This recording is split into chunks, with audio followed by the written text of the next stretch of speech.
ভোর রাত্রে যখন সাহরি খাইতে উঠবেন, সাহরি খাওয়ার পর ফজরের আজানের আগে আপনি 10 মিনিট 5 মিনিট একটু আল্লাহর কাছে ক্যাবলামুখী হয়ে হাত তুলে রুমের লাইটটা বন্ধ করে একটু আল্লাহর সাথে কথা বলবেন।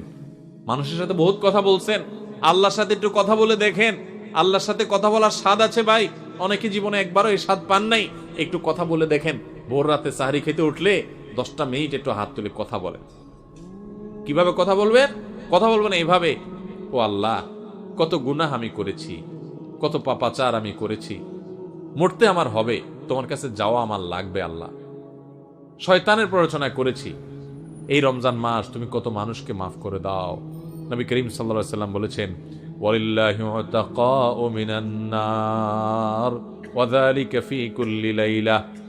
রমজানের প্রত্যেক রাতে আল্লাহ তাআলা অনেক মানুষকে সাধারণ ক্ষমা ঘোষণা করে দেন, যে যাও অমুক অমুক অমুক অমুক, যাও তোমাদেরকে মাফ করে দেয়া হলো, জাহান্নাম থেকে মুক্ত ঘোষণা করে দেয়া হলো। আল্লাহ কত মানুষকে আপনি সাধারণ ক্ষমা করে দিবেন। আল্লাহ আপনার সাধারণ ক্ষমা পাওয়ার জন্য কোনো যোগ্যতার দরকার হয় না, আপনি চাইলে যাকে তাকে মাফ করে দিতে পারেন। দুনিয়ার প্রেসিডেন্ট প্রধানমন্ত্রী চাইলে একটা দেশের যাকে তাকে যা খুশি তা দিয়ে দিতে পারে। তাদের যদি ক্ষমতা, তারা তো মানুষ। আল্লাহ আপনি তো মহান সৃষ্টিকর্তা, আপনি তো চাইলে আমার সব অপরাধগুলো মাফ করে আমাকে ফেরেশতা বানায় ফেলতে পারেন, পারেন না আল্লাহ? তো আল্লাহ আপনি আমাকে মাফ করে দেন। এটা আল্লাহর সাথে কথা